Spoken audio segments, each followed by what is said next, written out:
Are there any amendments to the agenda this evening? Hearing none, we will move on to public comment. Is there any public comment at this time?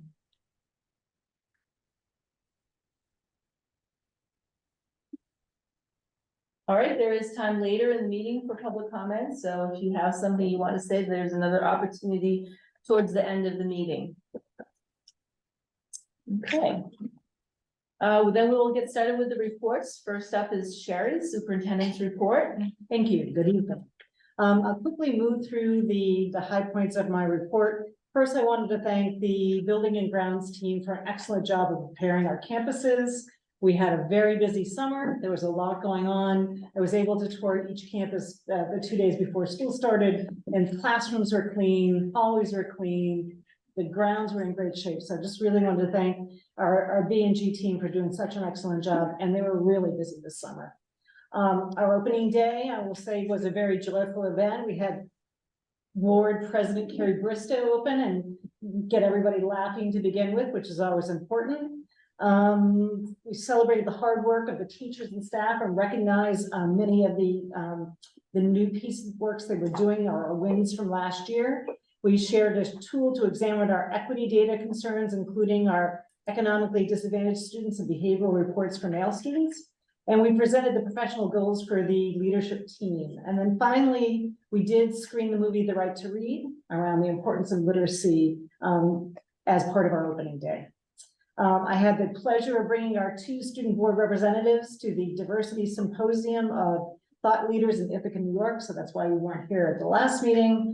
I just want to say they had over 50 superintendents, principals who were all part of their session, well over 50. So it was really great to have them there and see that. I wanted to share my goals for this year. We work as a leadership team to identify our goals. Mine include working with the Unified Arts team to investigate the impacts of and opportunities of our new elementary schedules, facilitating the review of our portrait of a graduate and the completion of our new MVSU strategic plan, and to provide leadership in the realization of our new middle school and high school. All right, are there any questions or comments for Sherry?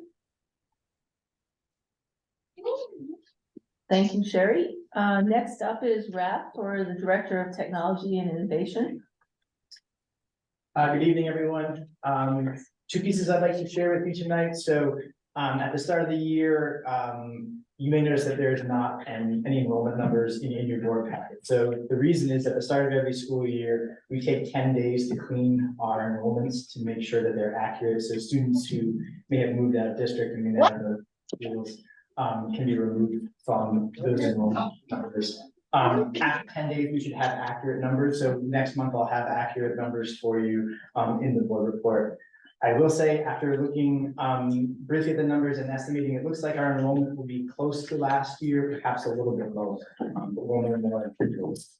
And the second piece is I just wanted to welcome a new member to our tech team. So Titus Percy joined us as an IT specialist. He is a recent graduate of Windsor High School and was enrolled in the Hartford Area Career and Technology Center last year, and is our new IT specialist who's helping us out throughout the district.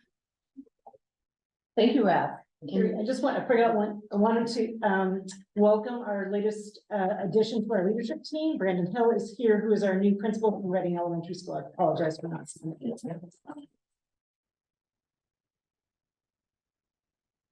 All right, the next report will be from the Director of Student Support Services, Shayna. Hi there. Since we last met a month ago, we've been hard at work welcoming many new staff and students to our special education department.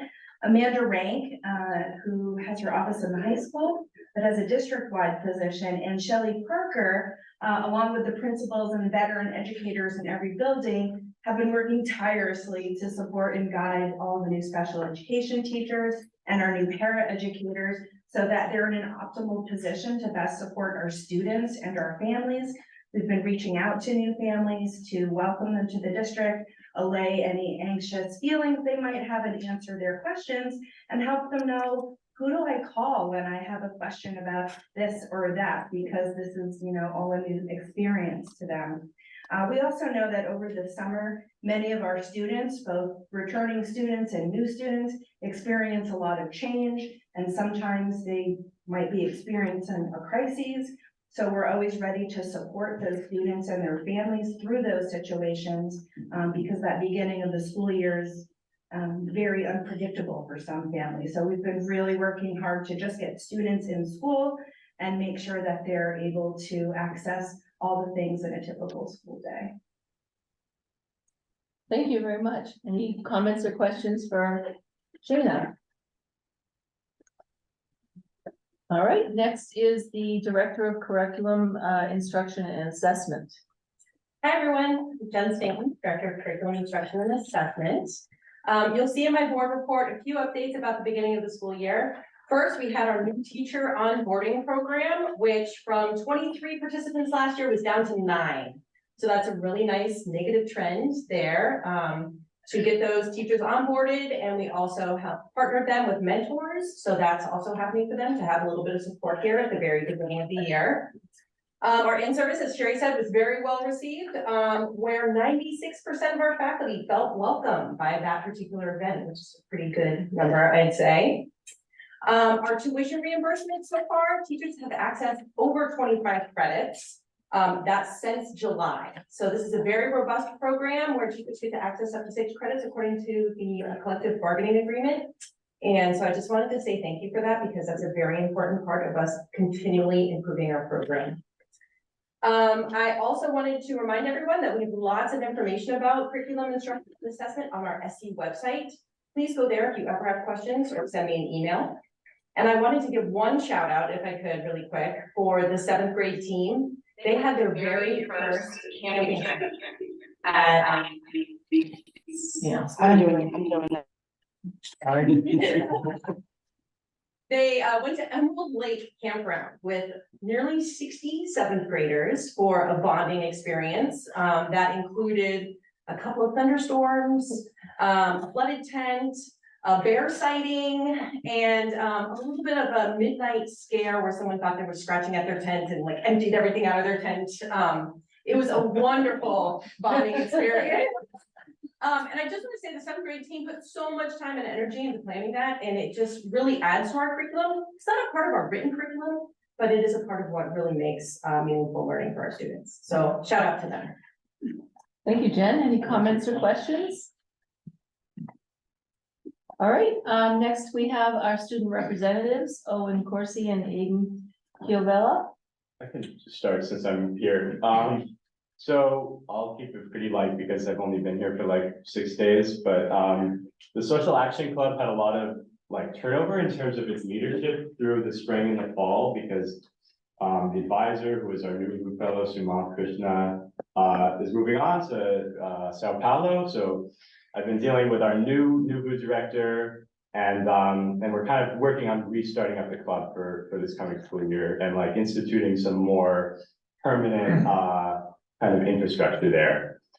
And then, you know, briefly just meeting with students from Ithaca at the symposium with Ms. Souza and Aiden and Dr. Stain was really like eye-opening to me. Like we had a lot of kind of interesting conversations about student voice and even the idea of like a democracy in education. So kind of like radical stuff, but it was really fun to see that, hear a different perspective. Definitely with regards to the mascot conversation, that's something that was brought up then, was brought up all throughout last year. And I think the student body, whether pro or anti, is eager to have that conversation. So we'll be dealing with that in our leadership summit next month, almost month to date. And we'll be bringing in some speakers from Middlebury College and doing some breakout sessions relating to mascot, our manifesto, and a code of conduct. Thank you, Owen.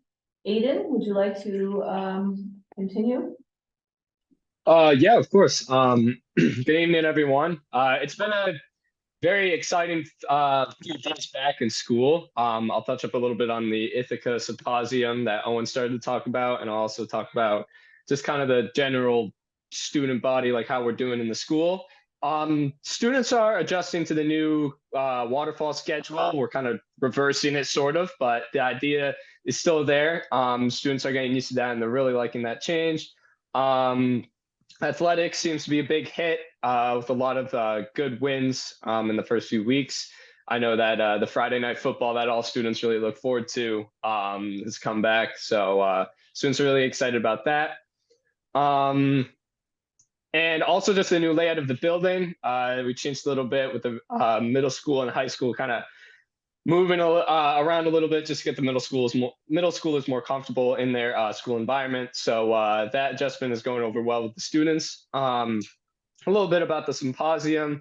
Owen, myself, Superintendent Ms. Sousa, and Dr. Jen Staten, we all went to Ithaca, New York to represent the superintendent's student advisory board and also the Social Action Club to present our work around the student manifesto and student voice and policy decisions and policy making in our district.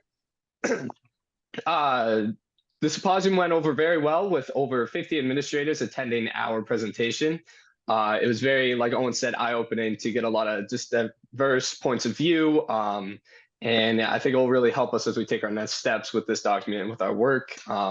With the most, recent and kind of upfront step being the leadership summit happening. I don't know the exact date, but it's kind of like mid-October. So we're very excited about that, and it's pretty good to be back.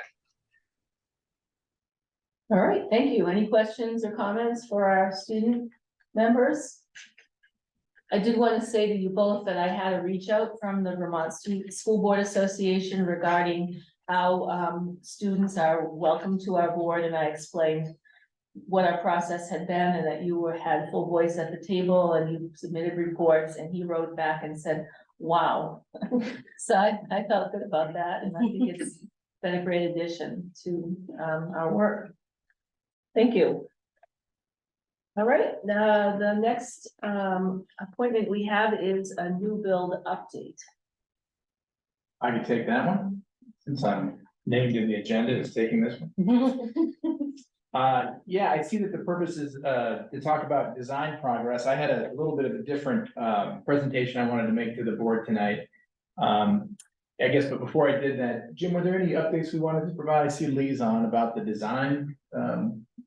An overview. I can just tell you in the design process, different team members, and we've got a bunch of different teams working on this, have spent 4 to 6 hours with Lee and team going through mechanicals, going through IT, going through the things behind the scene.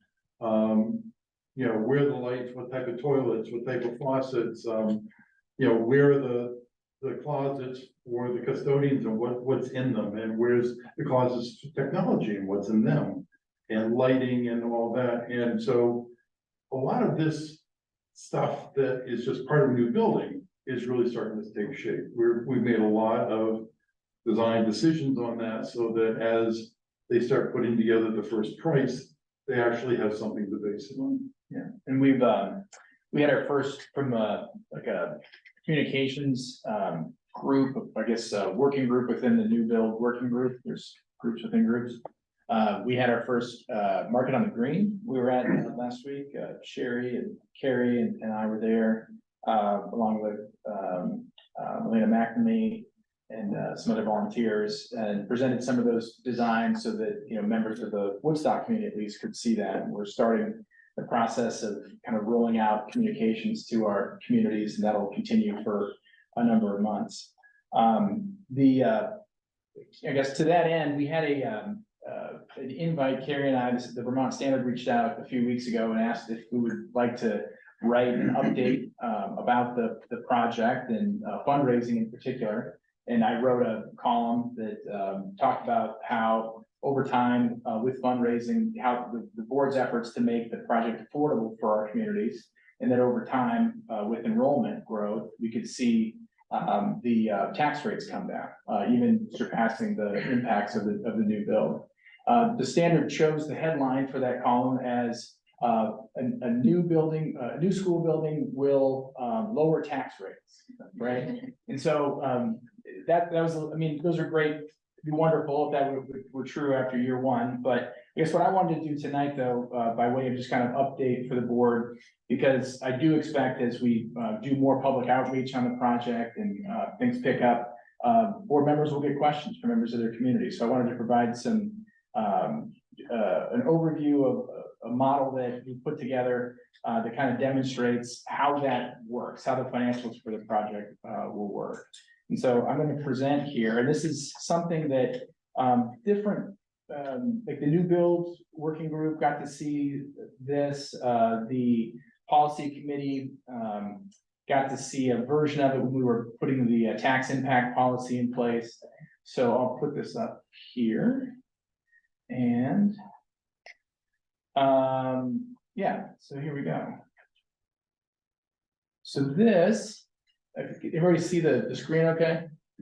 So what this model shows is tax impacts. Currently, this is based on our equalized tax rate. You may remember that from our finance presentations, the time we were approving the budget for this year, that the equalized tax rate is the rate that is the same for every town in the district.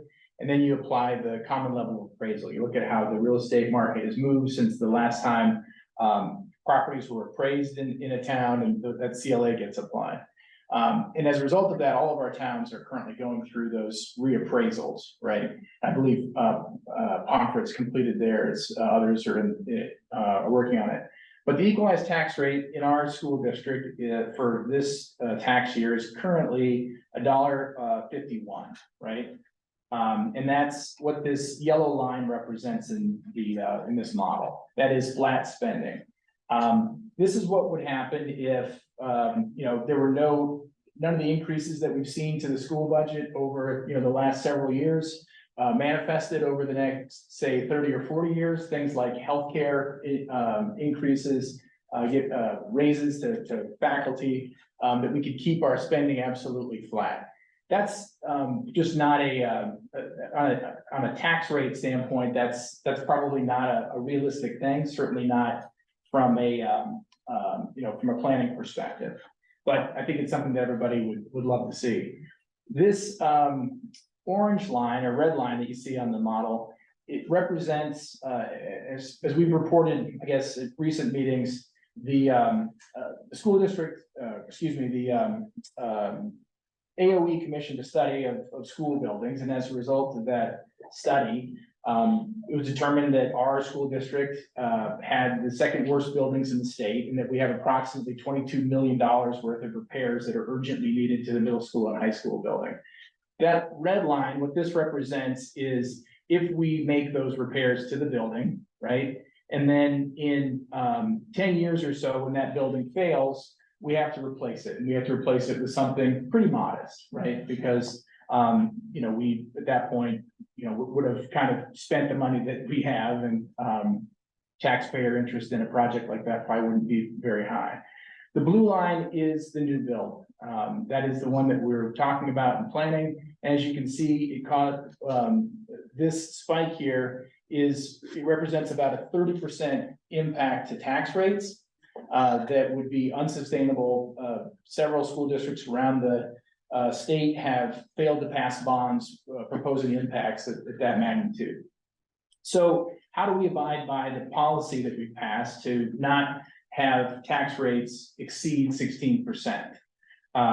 So these are inputs, right? These are various aspects of the financing of the project. This is a bond model, and it goes over a course of years, and at an expected price of $80 million, the first bond payment, this is at 3.75% interest at 20 years. The first bond repayment is what causes that spike. It's about $7 million, right?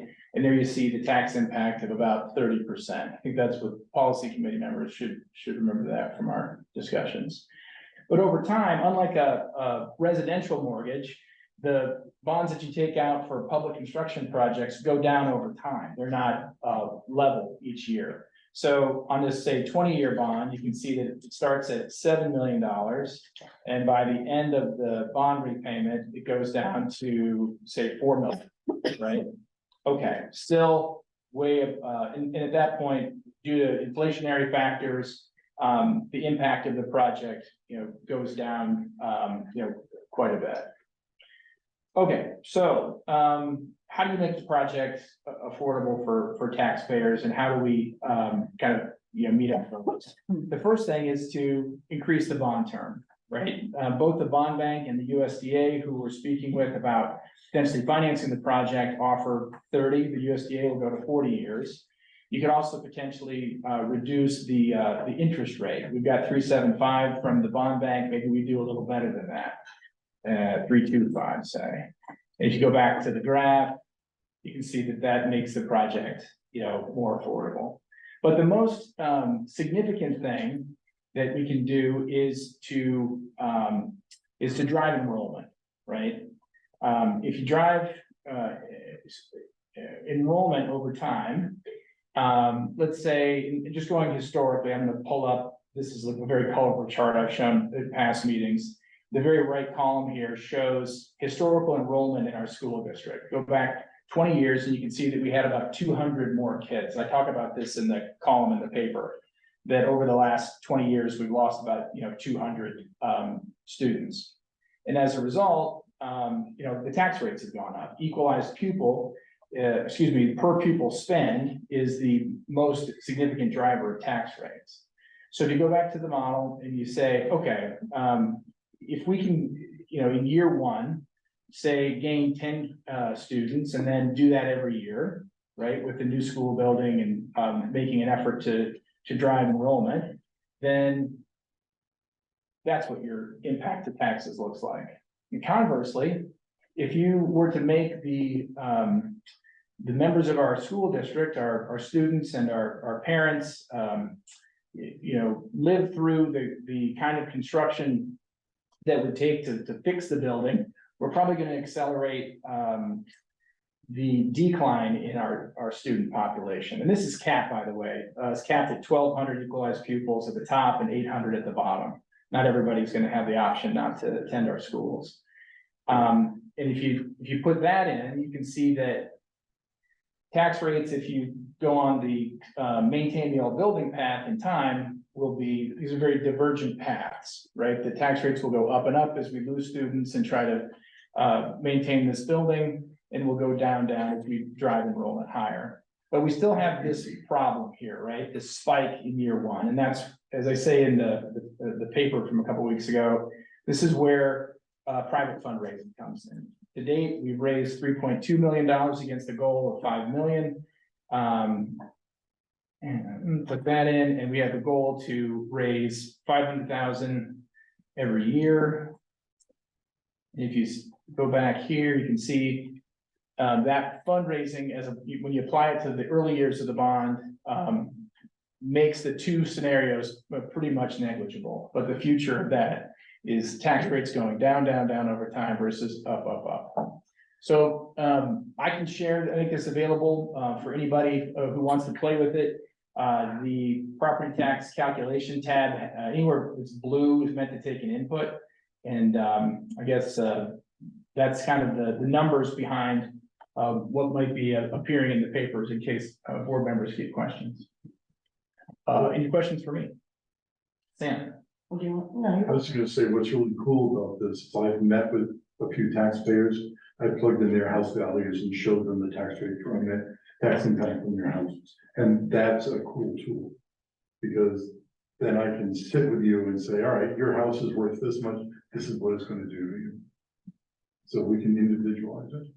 This wasn't what I was gonna say, but that would be a great thing, that if we could add it to the website of the new bill, that's like, hey, what are your taxes gonna look like if you own this kind of house, and we can like then. This is way too complex to do Communicate that right now, Yeah. but it's really cool to do.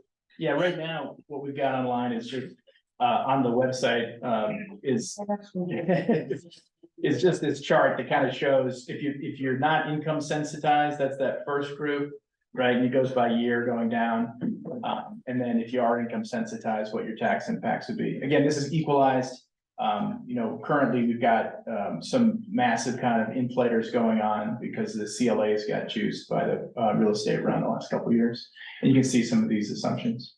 Matt? Yeah, when we passed the policy to not increase taxed by more than 16%. Did we carve out the per pupil spending, like being driven down by more kids? Yes, yeah, enrollment is one of the factors that we get credit for. Yeah. Sam? I just want to finish what I was gonna say. I apologize. I have my phone on no ring, but when he calls me, it still makes noise. I had a couple of questions. Can you bring the graph thing Sure. back up there?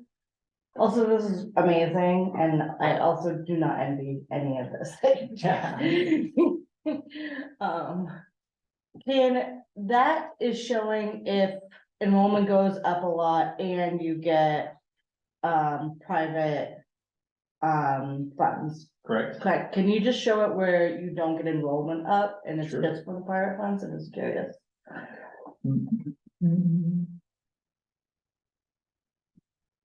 We'll take out the enrollment loss, so that's a trend. And I know you're right when you say that enrollment is significantly down. People, I think a lot of people in this area, they go, well, we just had all these people move here from COVID and everything like that. And yes, that's true. But I know from experience of going to these schools that the enrollment is significantly lower than when I went to school here. I graduated, will be 20 years soon.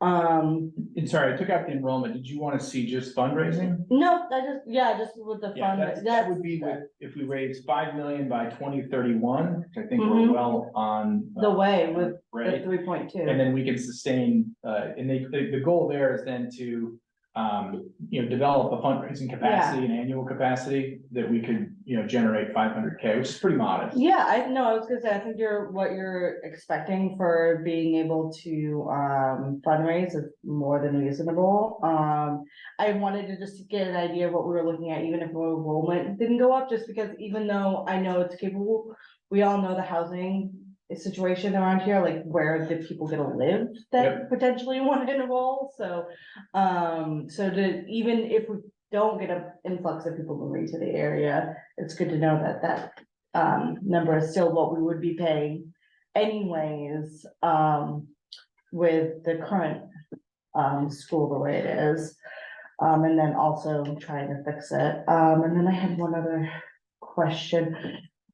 I do think it's also important to keep in mind, this is estimates to how the bond for the new school build will affect the tax rate.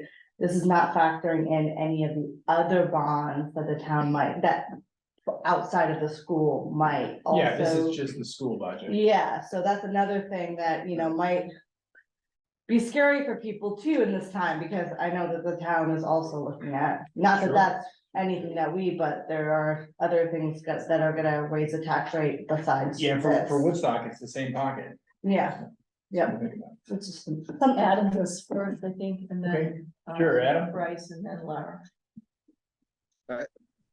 Ben, my admiration for your diligence and level of detail. The 10-person, the estimate of trying, or target of 10 per year.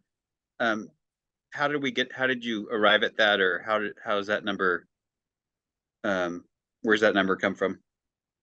Yeah, I mean, so we've been very passive as a school district, right, in terms of enrollment. I mean, look, I know, Cody, you're not passive. You've been going out to some schools recently and doing presentations and things, but it's just additional duty for our current staff, right?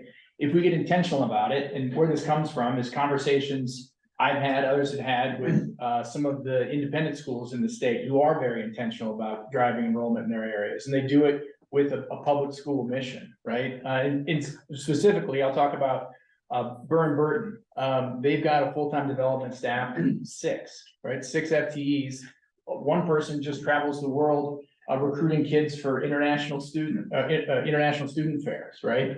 Now, I'm not suggesting we do that, but if we brought on one person, a half-time person, like we have with fundraising to start, to focus on communications, all the great things that we're doing with structured literacy in our district, with math education, that and just, going out there and making the case, I think we'll have a pretty good shot. Yeah, and there's a couple of ways that enrollment that comes from. One is surrounding communities that have school choice, right? Heartland, for instance, right? School choice town that sends a lot of kids to, over to, Hanover presently, but historically, they sent a lot more kids to Woodstock.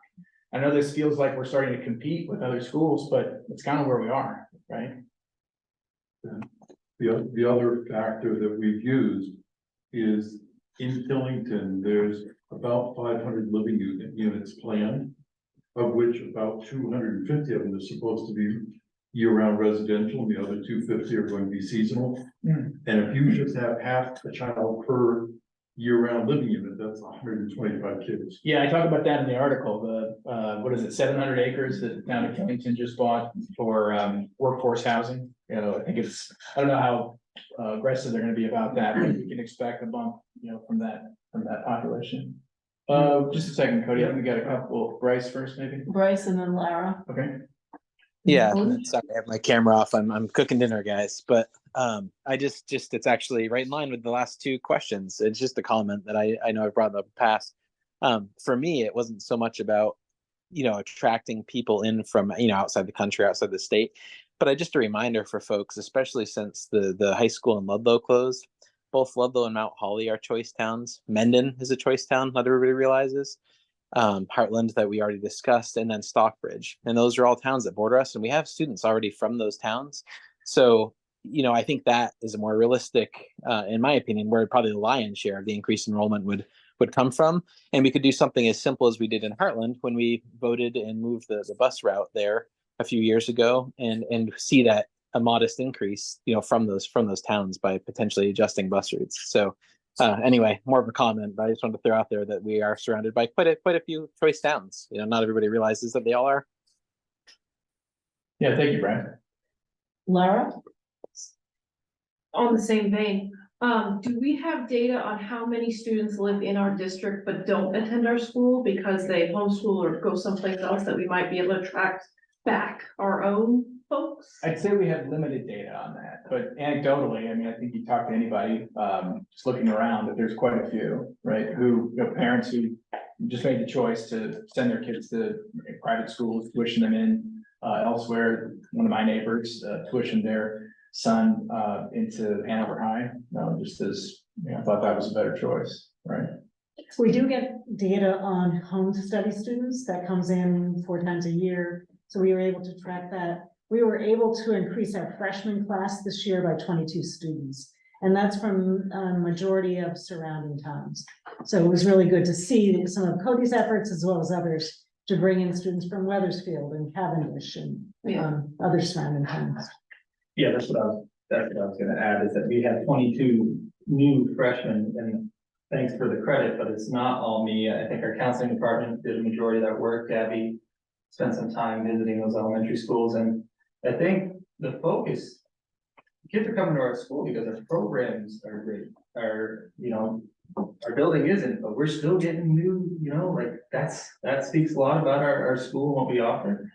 My question about your graph is, you have 10, you're tracking 10 new students per year. When it crosses the 25, where you would need another adult, is that factored in? Yes, actually, I built in cost, and I can't remember, personnel costs for every, I actually did it for every 15.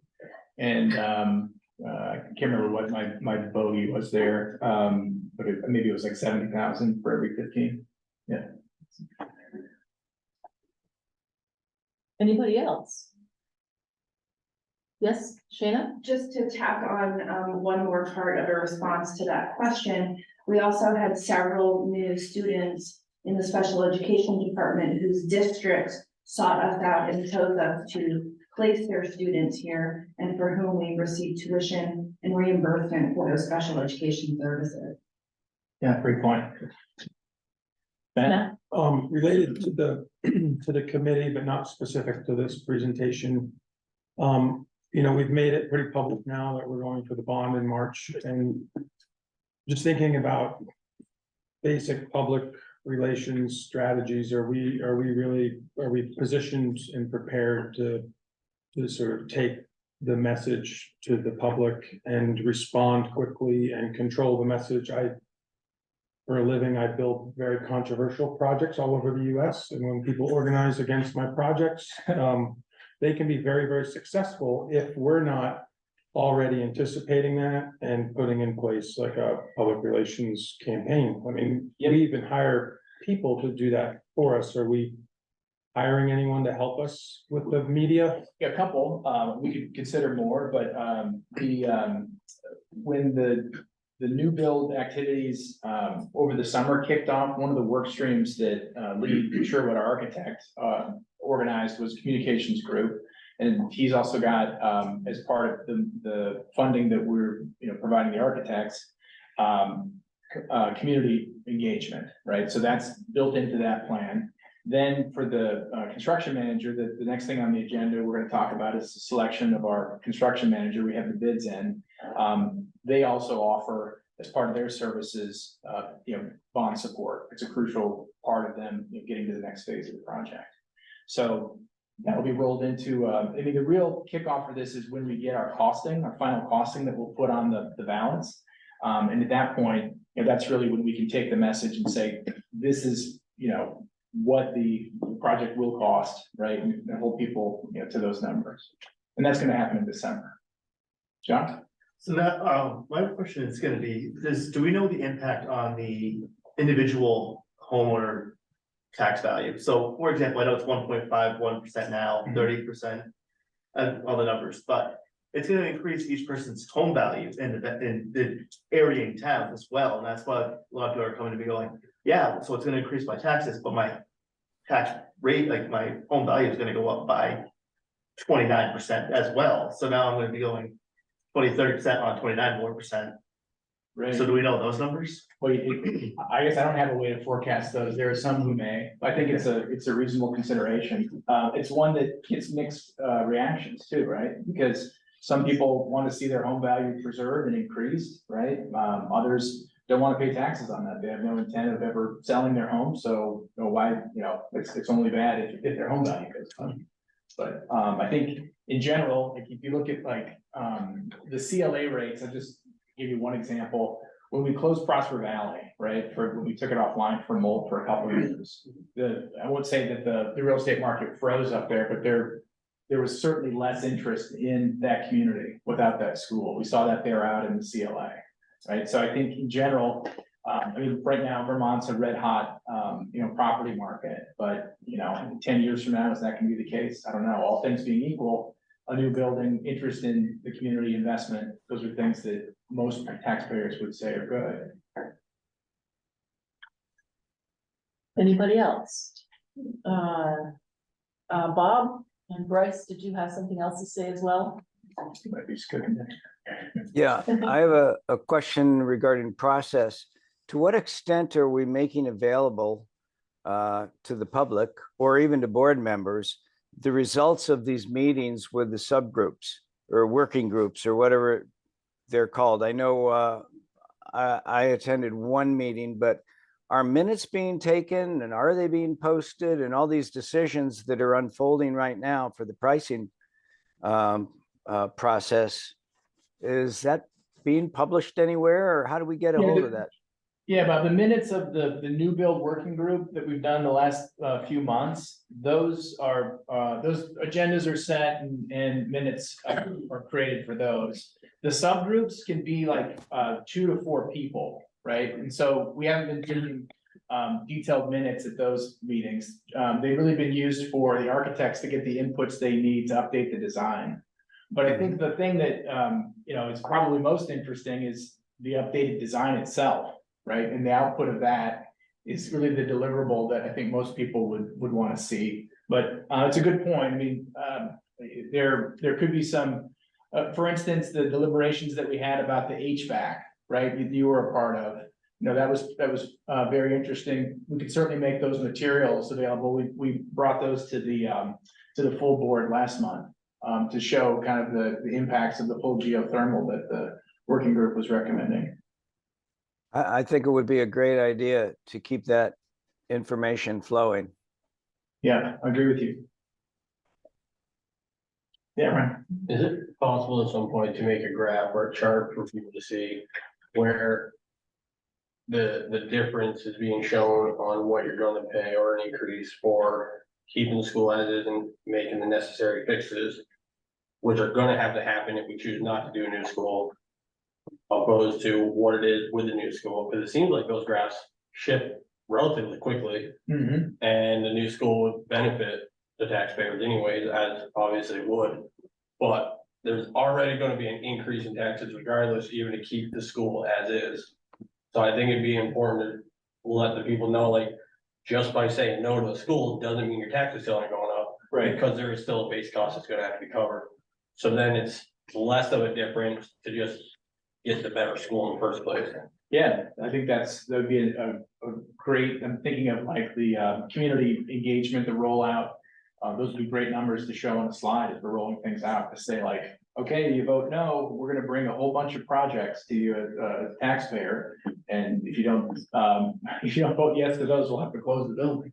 Right, so, yeah, and it's unpleasant, right? Like in this graph, 2027 is not gonna be a pleasant year, and we've got some hurdles to get through. I mean, maybe we can do better on the fundraising front than we're kind of conservatively planning here, but, that's a great point.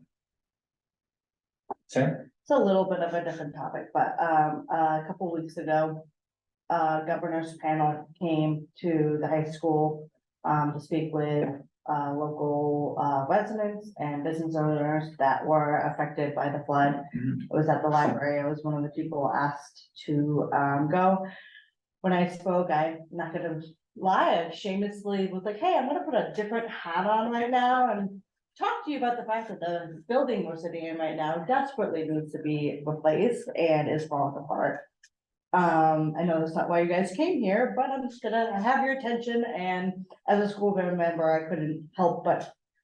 So I did, and I gave them a printout on what we're working on, and I brought up the fact that, you know, one of the things that would benefit, you know, what can we do for the towns? And I said, you know, schools are important, and we, as Act 60 and one of the giving towns that we are, you know, a break from that 1 year or two so that we can better afford some of these things that we need to do would be unbelievable. He was like, yeah, you know, I mean, of course, they're politicians, they're gonna say what I don't wanna hear, but I did plug it a little bit, and I think wouldn't be bad idea to not only just put it all on us to fundraise and get a bond and stuff like that, but also to be potentially really looping in some of our representatives and getting that, yeah, I'm sure you're already on that. Sure. I'm preaching to the choir. I'm No, sure. like Tessa, Yeah. Tesha Voss is on the House Education Committee. And she was there, I'm pretty sure. Yeah, Yeah. and, you know, there's, you know, I can't really give you an update on that tonight, and I don't hold out much hope, because there's been a lot of noise out of Montpelier about like potentially bringing back, you know, school construction aid. To go back to the model, I mean, the state's obligation by law is 30%, and if we had that, right, in the model, that would take the bond down significantly that's what it would look like, right, at the beginning. Wait, there. There's been a moratorium since 2007. Almost every state in the country paused it in the run up to the economic downturn in 2008, the housing bust. Yeah.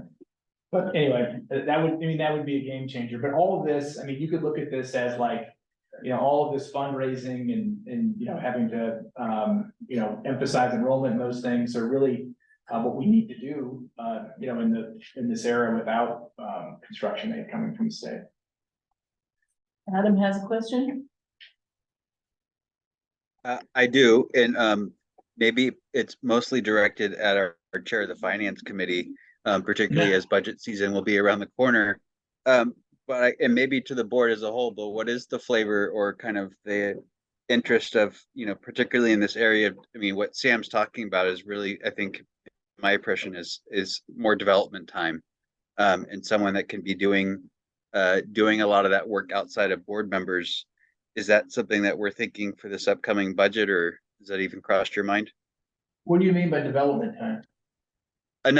You know, the idea of bringing on another development FTE. Yes, actually, so we're gonna have our committee meetings on the 18th, and we'll be talking about priorities for the next year. Two things I'd like to see, because they play into this plan, right, is a full-time fundraiser and a communications and enrollment coordinator. I feel those positions are self-funding over time, you know, but we'll see what you think about that. Anybody else? All right, well, thank you very much, Ben. It's very helpful and Sure. interesting. And I think you now are going to talk about the construction manager. Yes, all right, so this is very exciting, coming on the heels of that presentation. Let me start, so yeah, we're approval of construction manager in the agenda. Shoot, this is, always gets in the way when you wanna do things. Hang on, let me stop my share and pull this up. Okay, so where we'll start is with the Vermont statutes. You thought this meeting couldn't get any more exciting. All right, let's see. Okay, so board members may recall that at the last board meeting, we voted to, we had put out a request for qualifications from construction management firms. We received 3 proposals or responses to that request for qualifications, and determined that there were 3 firms that we were interested in sending our request for proposals to. That process is laid out here in Title 16 of the Vermont statutes. And you know, I'll just go ahead and read the relevant parts. This is high cost construction contracts. It lays out the process, saying that 60 days prior to the proposed bid opening, tonight, just to not bury the lead, you have to, you know, put out a request for qualifications. 30 days prior to the proposed bid opening, you put out your request for proposals. And then the contract award process is that, this is the second paragraph, contract for a property construction good or service to be obtained pursuant to subsection B, that's what I just walked through, shall be awarded to the lowest responsible bid conforming to specifications. You can award it to a firm if somebody comes within 1% of that, is the next sentence.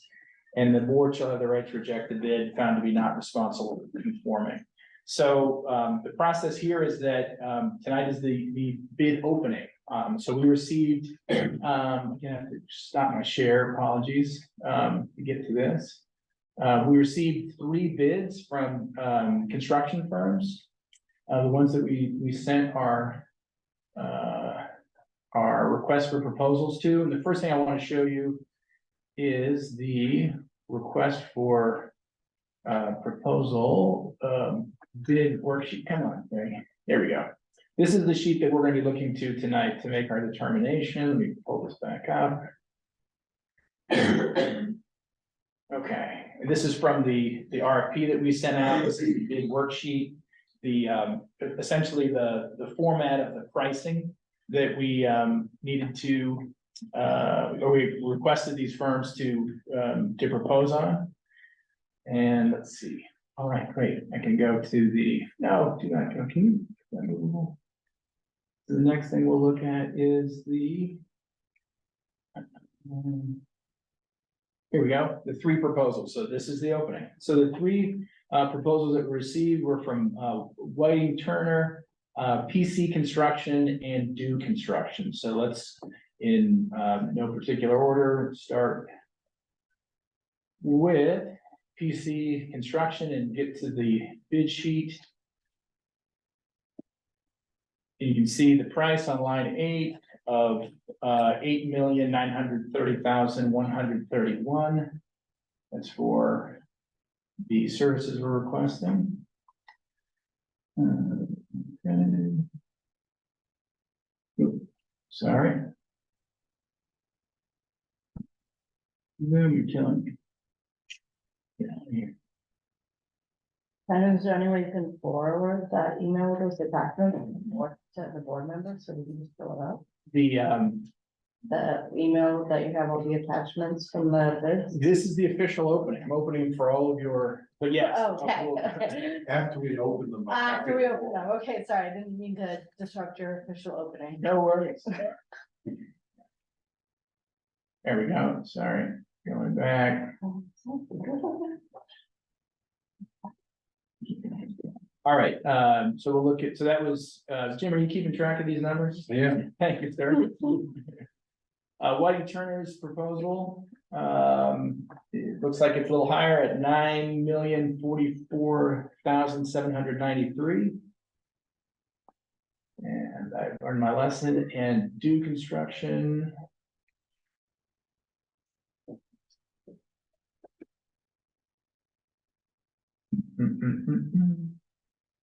Well, is Whoa. much lower, at 5,109,016. And, Why is that so low? well, maybe they really want to work with us. Why are the others so high? Give you a similar answer, but assuming that these firms that we pre-qualified are all qualified to do the work, which with the determination that we've already made as a board, we are obligated by law to choose do construction. That's our construction firm.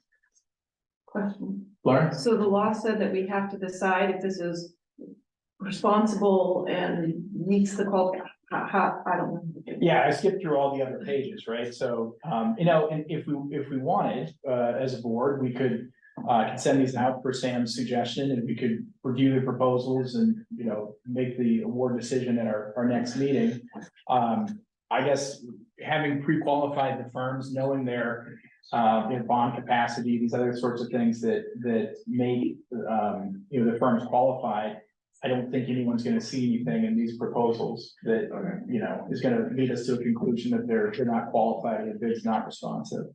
Especially where the spread between the low bidder and the next one is more than 1%. Right. Oh, sure. Yeah, the law is kind of strong in that. Or I guess what we could do is make the award decision, in order to make, make it contingent on a review of the bids. So that, if there is an irregularity found or something, to make the determination that at the next meeting, maybe because you'd have to toss it out and go to the next.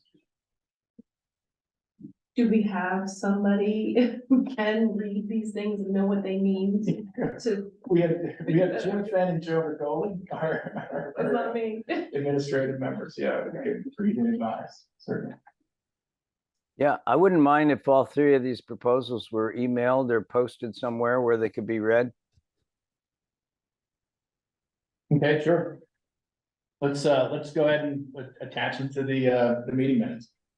And I can distribute them to the board in the interim. What's the process for how they bid and the actual cost? Like this due is substantially less than the other two bids, so they get the contract. They have to honor the bid. I mean, there's probably some leeway and. Yeah, there's, right, but it's not like they can just bid low and then gouge it as it go, I'm assuming. right, and I mean, that's their reputation. I spent some time with the request for qualification. And one of the things that Duke prides itself on is, and this is for the overall construction, right? There's a number of examples. I can make those available to the board as well. But is coming in, at under close to the amount of their pricing. When you look at this, and I know it's hard to see that far away. It's a fixed fee for construction. It's a fixed fee for general conditions. There is certainly a percentage of additional costs for any change order where the architect and the CM and the owner's rep decide that a change is necessary. So their fee could go up if we change something. But we were very careful to do it as a fixed bid so that the fees won't. Thank you. I don't think we can recognize Lee because it's a board discussion right now. Okay. He can speak at public comment. We'll have to come back to you, Lee. Anna? Yeah, I wasn't able to see where the numbers were dramatically different, but between items number 1 through 7, is there one category that is making that most of the difference between the other two bids and this bid? I guess we can look at them. I assume it's gonna be a box 5, the fee for general conditions. Category 5 is the significant difference. DEW is doing the pre-bond services for $1, where the others were charging a much higher fee. Oh, box one, I see. Yeah, I was noticing that $1 and thinking that was kind of curious, and certainly we have a few folks that are in construction that could maybe answer questions or do a deeper dive into this. It's $1 compared to 100,000 compared to 325,000. So But look at box five, Jim. I mean, you got 5.8 million versus, 2 million. box 5 is where the significant difference. Matt? Can you explain, or maybe Jim would know, if these companies make any other money on this building other than the dollar amount in box 8? So like, does for example, want this business so bids low and then know that they're gonna get they mark up some materials because their construction guys do the work? So is there another, so the question is, do these CMs, their companies, make another dollar on this building other than the amount shown in line 8? Jim? They may have an opportunity to make more money. Part of their job is to comply with Vermont law, which requires 3 bids for each component. So if they happen to have a cabinet shop and we have $500,000 of cabinetry in this building, they may bid on the cabinet work. And when they open the 3 bids, if they're the low bidder, then they will be awarded that work. Otherwise, they don't have an opportunity. So I can tell you, I did a job with Trumbull Nelson, who had a cabinet shop, and they did the cabinet work. It was about $500,000 of cabinet work, and they were the low bidder. And they didn't have the opportunity to see the bids because we opened the bids with them. So it was, just like this, we opened 3 bids at the same time. But if they have a specialty area where they do work, they certainly have opportunities. That doesn't mean they're automatically getting it because they have to compete and follow the state law in the bid process. Thank you. Do we have? So when we chose, I know you guys chose those 3 companies, that was the companies that offered to us. Was there any background done on what was their last project? What does the person that had the project done for them, what does the consumer review that company as? Sure. Not what their review is as far as, hey, we did a good job, here's what it looked like. What does it look like 3 years from now? What's it look 5 years from now? What's it look like 10 years from now? Yeah, each of the requests for qualification, these were submitted by the firms, right? So if they wanted to be disingenuous, I suppose they could, but they included a long list of examples of other projects that they've done around the state. They included letters of reference from other projects, superintendents or headmasters at different schools. So what I mean is, do we know if, like, we've had numerous builds in the area of things like fire stations in 2 towns. There's all kinds of buildings, those are 2 that come to my mind. But I don't know if any of these people were involved in any of those, but we should be able to find out pretty easily. And be like, hey, if this happened to be one of those 3 companies, hey, how did this company do on that project? Because that information, I think, weighs heavily into, yes, you guys are the lowest bidder, but we have 2 people who say they did not enjoy. Right. Working. DEW is the contractor that did the Woodstock Safety Building last year, or was it last year? It was Right, a year or 2 ago now. And Adam has his hand up as well. Josh's question, aren't we already past that point though? Because didn't we do the pre-qualification? And if you were allowed to bid, that meant you passed our I screen? think so, yeah. I think that when we said these firms are qualified, we're sending them our RFP, we were pretty much saying, yeah, like in Joe's words, they're all players. Adam? I would just kind of validate what you just said, Ben, is that process has happened, and for those at this point, it's more out of personal interest. Folks could easily go to each of their websites, and these are well-developed companies. They're going to list their projects that they've, recent, pages and pages of recent large-scale projects that are can kind of, that's their resume, so to speak. Okay, so I guess the business we've got, the intended action for the board tonight was to make an award. Jim and I had some discussion about what the law requires. I'm certainly not a legal expert in, Vermont bid law.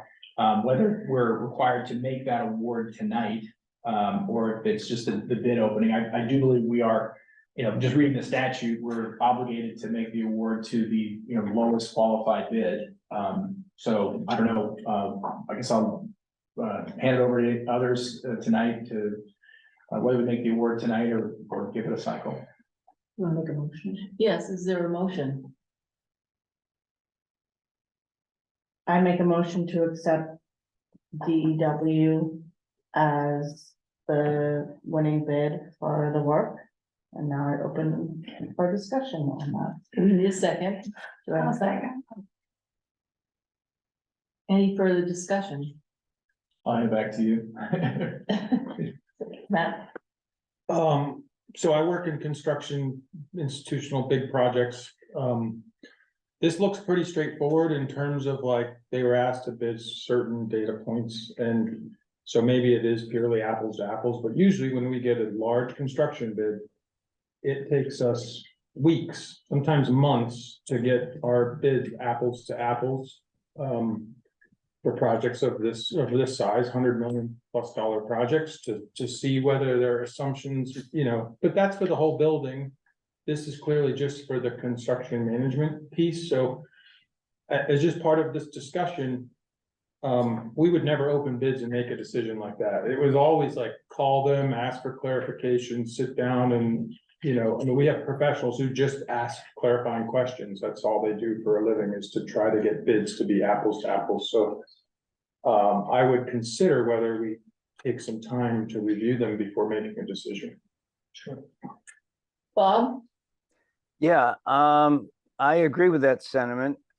Were pro forma, identical pro forma contracts submitted with the RFPs that the three bidders agreed that they would sign, or does the contract process now begin? The actual writing of the contract would do. The sample AIA contracts were part of the RFP process, so everybody received the same sample of the contract that we will be using. It's a standardized construction contract. Okay, so if we, let's say we voted to go ahead and award to do, and then you guys started negotiating the fine details of those contracts, and by the end of the day, the 5 million is turned into 6 million. Are we still obligated? Or let's, for argument's sake, let's say it actually rose above the others. How much latitude is there in the actual execution of the contract? Discovering loopholes, disagreements on what the specimen contract meant or said. I would think we want to get down that road a little bit with it before formally awarding, but I don't know how this stuff works. That's a good point. I'm sorry, I raised my hand. Is my taking over? I do that stuff for a living, Bob, so I think it's a valid consideration. It's pretty unusual to see, at least in my field, I'm in IT, usual to see bid prices go up during contract negotiations, but Matt, you may have a different experience. Well, a really good question, Bob. So a lot of times we'll have the bidders actually submit their markups to the pro forma contract so that you have red line contracts submitted with the numbers, and then you can see what risk they're trying to allocate to the owner of the building. Because sometimes it doesn't come down to the numbers, it comes down to something like, we won't warranty our work for 6 months, where someone else is saying we'll come back and fix it, right? So that's a really good question. It sounds like we gave the standard documents, but I don't think we asked for the markups as part of the bid. We did not. Okay. Anna?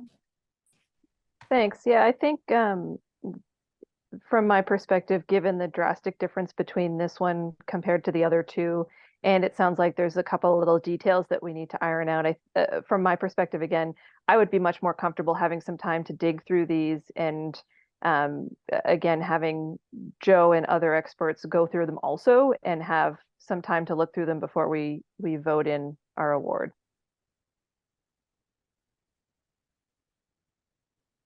Yes, Sam. Yeah, I mean, I was just doing the motion so that we could open up for discussion. I'm also of the feeling of. I just said to Matt, I was like, I don't trust something when it's so much different than the other bids, you know, it's. Because it feels like it's too good to be true, you know, the other one's 9, and the other one before that was 8, what, 7? 8, like they're about the close, they're very close, and then this one is, you know, so it would be nice if if this was accurate, but, I definitely think, looking into some of the suggestions Matt just brought up, before, accepting any bid, and maybe, just with the plan that we really do have, because the next meeting, we do have to accept the bid, like. Keep the timeline. The timeline, yeah. I guess, sorry, not to share the meeting, but you want to withdraw your motion? Yeah, I can withdraw my motion, or we can vote it on it. Yeah, motion. Just need Lydia to. Yes. I retract my second. I make a motion to wait until next meeting and do further research. Okay, great, and if you would accept the elaboration of your motion with my second, to have Joe and Jim do said research and report back to us next meeting before decision. Yeah. All those in favor? Aye. Any opposed? Okay, the motion passes, and we'll have more information at the next meeting. Thank everybody for bearing with me on that stuff. Thank you. Thank you. Thank you. The next item on the agenda is a logo update, to which there is no update at this time, so we'll just move right on. Next Hey, will can I be just- accepting. Oh, Sorry, can I chime in? I apologize, I missed last meeting, and I didn't get to see the logos that were presented. Is there a way to get our eyes on those? we can have Raina send those to you, if you'd like. I'm getting Adam nodding, and I know he also was not at the last meeting, so Adam, you can say whether you wanted to receive them also, but yes, I would love to see them. Thank you. Okay. They are in the board book from last month. I tried to open Anna, the I link, didn't but need to couldn't be open called it. out for missing last meeting, Anna. Well, I just saw you nodding. I thought maybe you'd want to see them, but Raina, I tried to use the link, but I'll try again from the meeting minutes and see if I can't get into them and drop you an email if I cannot. Okay, sounds good. Thank you. There's one of them. All right, we have a letter of resignation. Does anybody want to speak to that, Dana or Jerry? We received resignation from Kathy Costello. Kathy was in charge of our PALS program at Woodstock Elementary School. She's been a member of our faculty for a number of years and has done some outstanding work with some really challenging situations. So we appreciate her efforts, and she is moving on to another position. Okay, is there, yes, Matt? I think we've talked about this before. Do we do exit interviews? Okay. Because this sounded a little abrupt in it's the way it's written. So that'd be helpful just to know. And I know we don't vote on these, but maybe we could have a little discussion. We lost a librarian at West, and she seemed to be phenomenal. I know we lost our music teacher at Pomfret School. And I know the librarian who left cited the fact that her position was, how do you say, like, part-time at one school, part-time at another school. And I know as a board, when we did consolidation, that, you know, that was a way to keep costs down. But if we have schools that can sustain full-time positions because they've got 300 kids in them, should we really be having special teachers sort of move from building to building if that's causing attrition? And so this was the time during our meeting, I thought I'd bring that up to other board members, that if our specials teachers are asked to move from campus to campus during the day or during the week, and there's a pattern of that leading to resignations, I would hope that as a board, we would look at that and consider whether that was like the right approach. But more of a comment. Thank you. It's a good point. All right, so we accept her resignation. And next up, we have committee reports. Starting with the finance, no, wait a minute. This one's here. Yeah, committee updates. Does the finance committee have any updates? Finance did not meet in August, or, yeah, we will meet in September. Okay, policy committee, Yes, we have two policies to discuss. One is for adoption, teaching and learning. Again, this has been presented before, codifying educational priorities, aligning with the portrait of graduate strategic goals. So I would like to have a motion for adoption, but I want to, there are two minor edits that I just noticed. One is, this is not a rough draft, and also that basic, so Raina will have to do some minor editing, and that it is now Mountain Views, not the prior. So with that, I would like to ask for adoption of that. is there a motion to adopt the teaching and learning policy? I make a motion to adopt the teaching and learning policy. Is there a second? Second. Any discussion? All those in favor of adopting the teaching and learning policy, please say aye. Aye. Any opposed?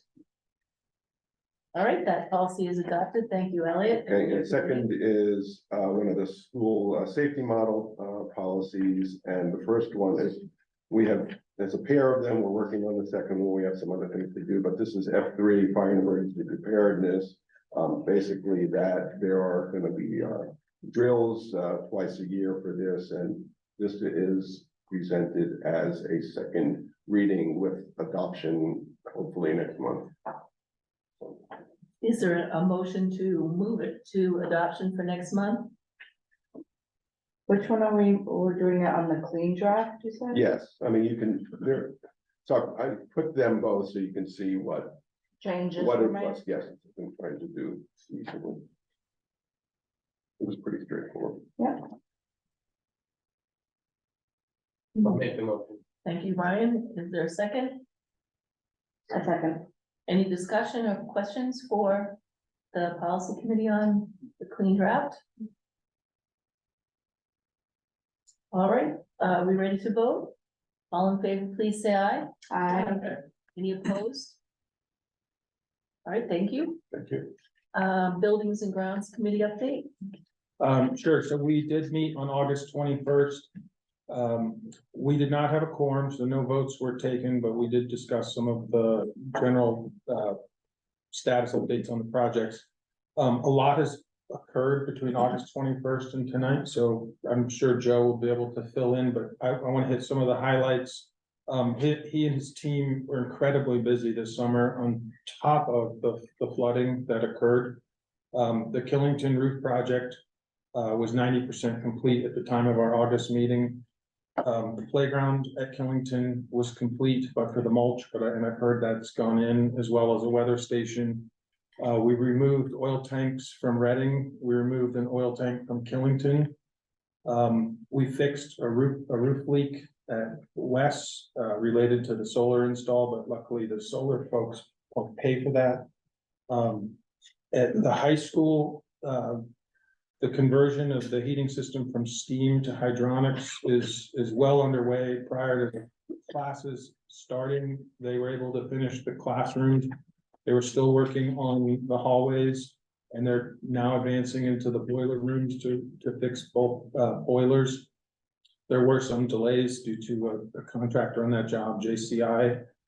And then you probably noticed driving by the school over Labor Day weekend that Daniels was camped out on probably some of the hottest days of this year, installing the new lift station to move our septic affluent, up to a level high enough that it will drain to the town septic system.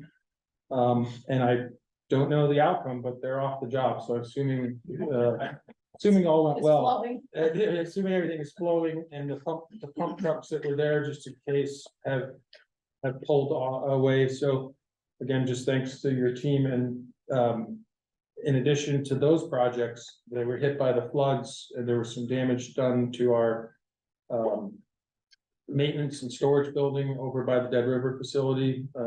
There were damage done to the fields that's being remediated now, but otherwise we, being up at a higher level where our buildings are, we were mostly spared the worst of the flooding. And with that, I think I'll let Joe fill in because a lot else has happened since our meeting. Sure, I'll be brief because you got the bulk of it out of the way. So, yeah, the Killing Roof project was completed. I got a small punch list and they'll be up there next week to finish up a few things there. The weather station is pretty good. I think we just got to paint it, if that's correct, yeah. Throw a little paint on there, we're good to go.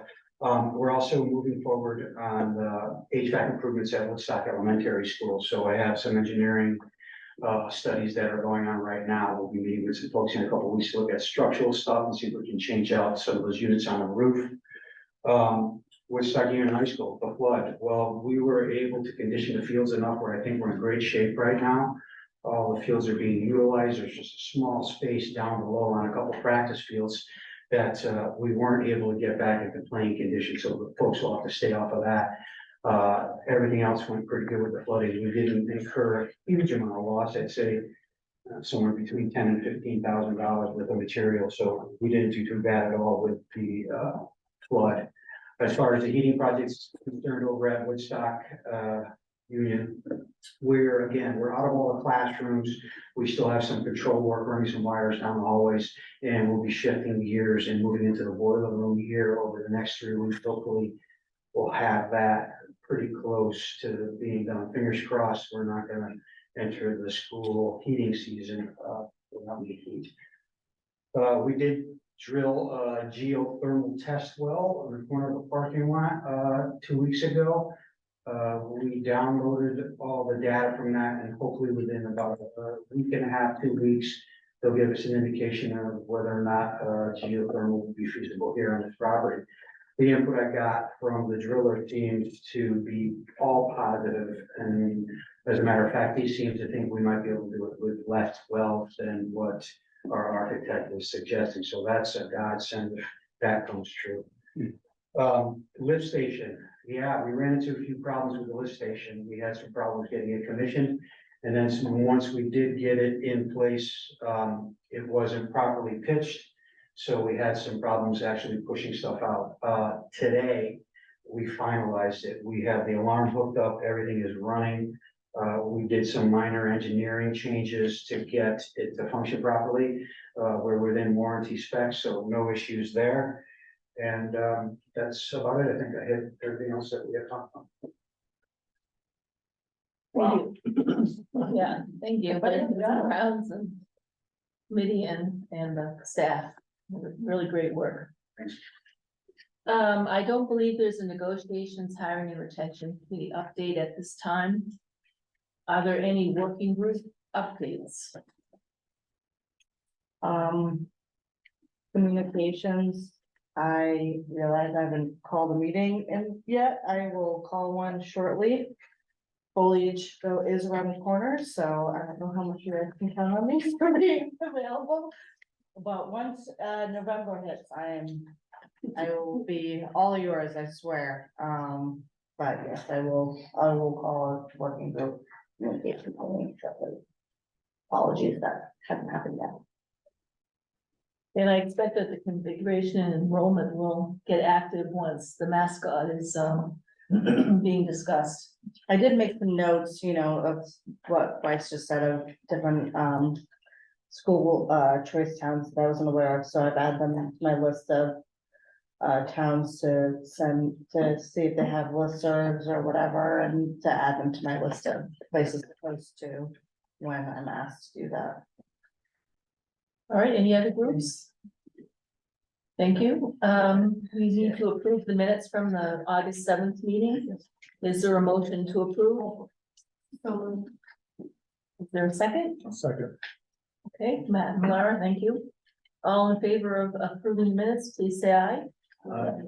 Any opposed? I need to minutes have- abstain. Oh, I'll need to abstain because I wasn't there. Yeah, I didn't vote because I was there. okay, thank you.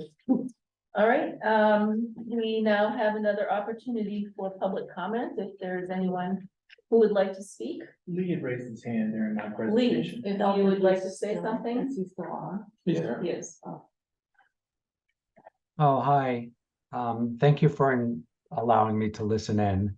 Obviously, it's public, but there is I just wanted to comment on the CM process. I will ask in my own office about anything about the three firms, which were pre-qualified earlier.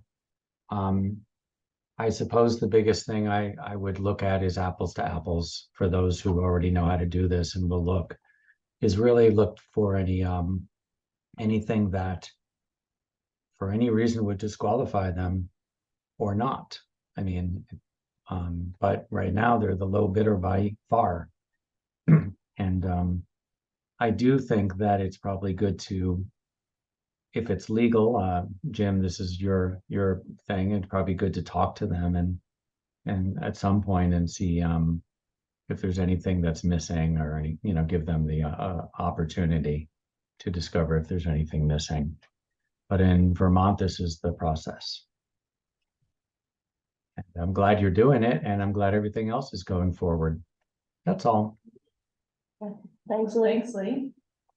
Anybody else? All right, at this time, we do need to enter into two separate executive sessions. The first executive session under 1 VSA 313A1E is a financial matter to be discussed.